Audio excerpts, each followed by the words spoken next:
Stillwater. It was an afternoon in late September.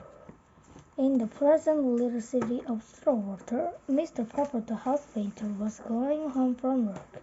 He was carrying in buckets his ladder and his board, so that he had rather a hard time moving along.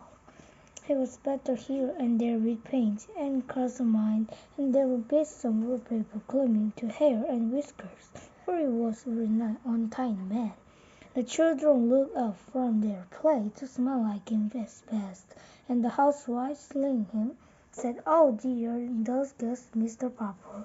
I must remember to ask John to house paint it over in spring."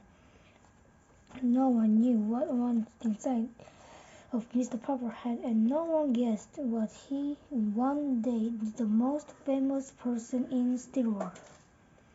He was a dreamer. Even when he was busy at smoothing down the paste on the wallpaper or painting the outside of other people's houses, he would get it what he was doing. Once he had painted 3 sides of the kitchen green and the other side is yellow. The housewife insisted of begin making a ground over, and sat so well he made him leave it that way. And all the other housewives saw it and wanted to, so pretty soon everybody in Stillwater turned 2-color kitchens. The reason Mr. Popper was so absent-minded was that he always dreaming about faraway countries. He had never been out of Stillwater. Now that he was happy, he had a nice little house of his own, a wife whom he loved dearly, and 2 children named Janie and Bill. Still, it wouldn't be nice, thought, if he could see something at the world before he met Mrs. Popper and settled down. He was never hunting to Thailand, India, or climbed the peaks of the Himalayas, or dived for fruits in the South Seas. Above all, he had never seen the pole. That was what he regretted most of all.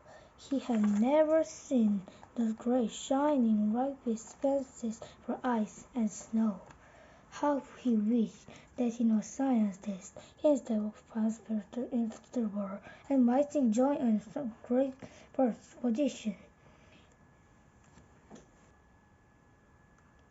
Whenever he heard a smooth house, he paused for a ticket window and opened his set through 3 shelves. Whenever the town library had a new book of the Arctic, the North Pole, or the South Pole, Mr. Popper was the first to borrow it. Indeed, he had read so much about polar explorers that he could name all of them and tell you what each had done. He was quite on subject. His evenings were the best time of all. Then he could sit down in his little house and read about those cold regions at the top and the bottom of the earth. As he read, he could touch the little glove that Jenny and Bill gave him on Christmas before. He searched out the exact spot he was reading about. So now, as he made his way through the streets, he was happy because the day was over, and because it was September. When he came to the gate from the mud in the bungalow at 432 Proudfoot Avenue, he turned in. "Well, my love," he said, setting down his buckets and ladder of fruit and kissing Mrs. Popper. "The decorating season is over. I have painted all the kitchens in Stillwater. I have papered all the rooms in the upper building on Elm Street. There is no more working on the spring when the people want their house painted." Mr. Popper sighed.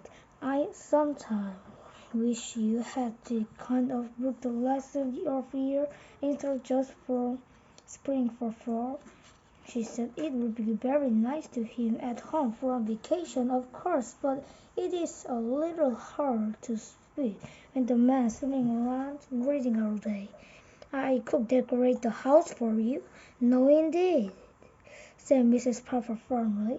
"Last year you painted the bathroom 4 different times because that's not have to do, and I think there's enough of that. But where is the money?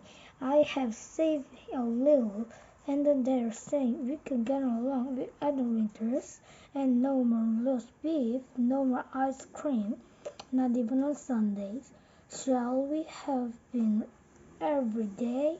Asked Tiny and Bill, coming in from play. I'm afraid so, said Mrs. Popper.